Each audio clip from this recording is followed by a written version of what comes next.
அம்மா, என் அண்ணன் தன்னோட வாழ்க்கைய எங்களுக்காக அர்ப்பணிச்சிருக்கான். எங்க அம்மா நாங்க தான் அவங்க உலகம்னு வாழ்ந்துட்டு இருக்காங்க. அப்படிப்பட்ட அவங்களுக்கு கொஞ்சம் கூட வாழ்க்கையில சந்தோஷமே இல்லை. அவங்க ரொம்ப மனசு உடைஞ்சு போயிருக்காங்க. எனக்கு என் கண்ணீர் ஒன்றும் பாரமாவே இல்லை. ஆனா என் அண்ணன் படுற கஷ்டத்தையும் வேதனையும் பார்த்தா அந்த பாரத்தை என்னால தாங்க முடியல. ஏன் இப்படி நடந்துச்சுன்னு நான் கேட்க மாட்டேன். ஆனா இதுக்கப்புறம் நான் எப்படி இருக்கணுங்கிறது மட்டும் உங்க கையில தான்மா இருக்கு. எங்க வாழ்க்கையில இதுவரை நாங்க நிறைய விஷயத்தை இழந்திருக்கோம். இனிமேலாவது எங்களோட வாழ்க்கையில எப்பவும் சந்தோஷம் மட்டும் இருக்கணும்னு வேண்டிக்கிறேம்மா.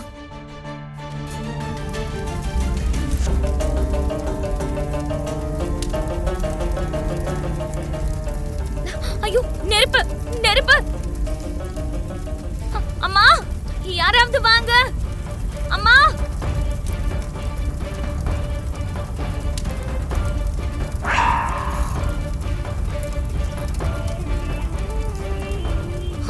ஐயோ ஐயோ, ஹெல்ப்!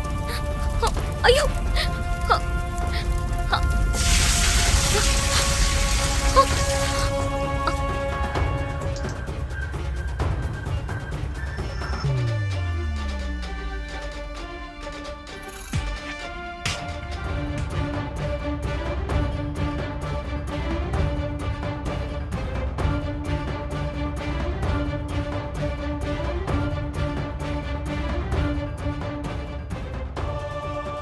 ஏமா, புடவு நெருப்புல பத்திட்டதே அத கூட நீ கவனிக்கலையாமா?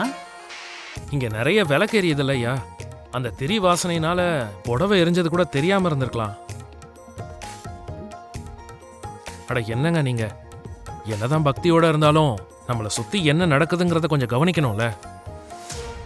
இல்லைன்னா வாழ்க்கையும் இதே மாதிரி ஆயிருங்க. உங்களுக்கு ஒன்றும் ஆகலைங்க, நீங்க நல்லா தான் இருக்கீங்க. ஆமாமா. இப்ப சந்தோஷமா அம்மனை தரிசனம் பண்ணிட்டு வீட்டுக்கு கிளம்புங்க.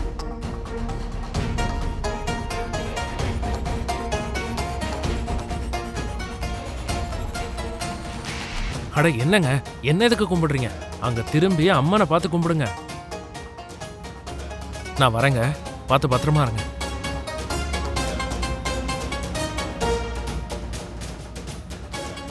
இங்கதான் இருக்கியா? புரி, என்னாச்சு புரி? என்னம்மா இப்படி நனைஞ்சிருக்க? என்னாச்சு உனக்கு? தம்பி, உங்க தங்கச்சி ரொம்ப கொடுத்து வச்ச பொண்ணு. ஆயுள் நல்லா கெட்டியா இருக்கு. இன்னும் கொஞ்சம் லேட்டா இருந்தா கூட உங்க தங்கச்சி உங்களுக்கு கிடைச்சிருக்க மாட்டா.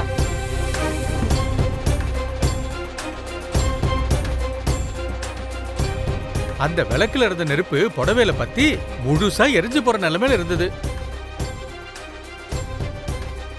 பகவான் மாதிரி ஒரு பையன் வந்து அபிஷேக ஜலத்தை மேல ஊத்தி நெருப்பு அணைச்சார். இன்னைக்கு பகவானுக்கு நடக்க வேண்டிய அபிஷேகம் உங்க தங்கச்சிக்கு நடந்திருக்கு தம்பி.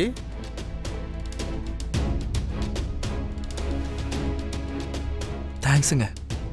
நீ ஓகே தானே? புரோகிதரே, அம்மா அவர் யாரு? நமக்கு ப்ராப்ளம்னா நம்ம சாமியை தேடி போறோம்லண்ணா. ஆனா இன்னைக்கு அதே சாமி சன்னதியில சாமியே அவரோட ரூபத்துல வந்த மாதிரி இருந்துச்சு. உனக்கு ஒன்றும் ஆகலல்ல? சரி வா போலாம். புரோகிதரே வரேன். வாங்க. ஓம் காத்யாயனாய வித்மஹே கன்யகுமாரே ச தீமஹி.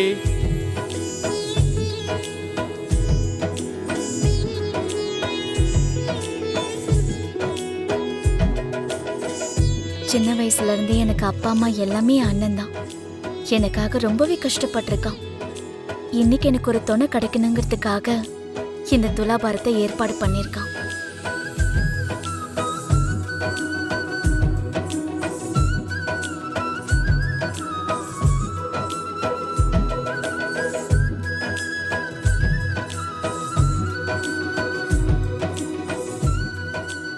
என்னையா இது? துலாபாரத்துல அம்மா மேலேயே வர மாட்டேங்கிறாங்க. அம்மாக்கு கல்யாணம் ஆகி மாமியார் வீட்டுக்கு போயிட்டா உங்களை விட்டு பிரிஞ்சிருவாங்க இல்லையா? அப்படி பண்றதுல இந்த சாமிக்கே விருப்பம் இல்ல போல இருக்கு.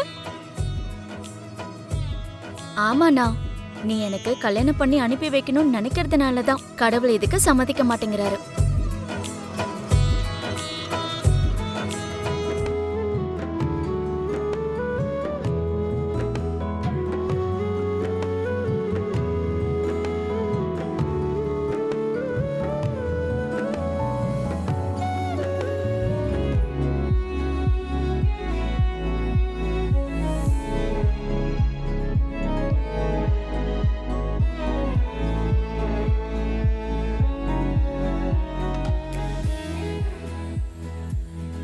இவ்ளோ பொருள் வச்சும் மேல வராத அம்மா எதுவுமே பண்ணாம மேல வந்துட்டாங்க. பாத்தியா தாரா, சாமியே ஓகே சொல்லியாச்சு.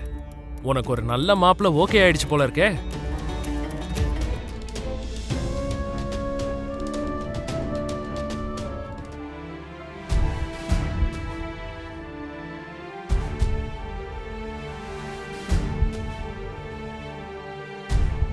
பூமி, என்னாச்சுமா?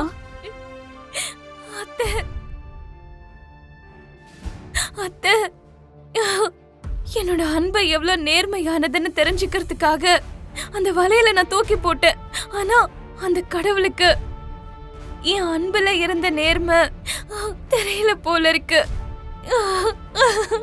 என்னோட ஆசை நிறைவேறாதோன்னு எனக்கு ரொம்ப பயமா இருக்கு அத்தை. ஐயோ,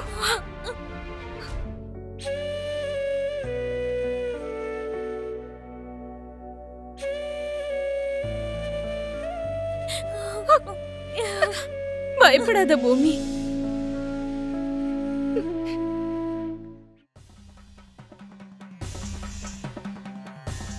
இப்ப நீ இந்த வலையில போடு.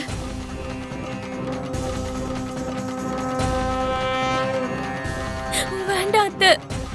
ஏற்கனவே நான் நிறைய தூக்கி போட்டுட்டேன். அந்த வளையல்லே எனக்கு தெரிஞ்சு போச்சு. அவரை என்ன இதுக்கப்புறம் அவரோட வாழ்க்கையில ஏத்துக்க போறதே இல்ல. நான் தான் சொல்றேன்ல, இங்க பாரு, தோத்து போன மனநிலையோட அடி எடுத்து வச்சா அது லட்சியத்தை அடையாத. ஜெயிக்க போறோங்கிற நம்பிக்கை தான் உன்னை உன்னோட லட்சியத்தை அடைய வைக்கும். போடுமா, இந்த பொடி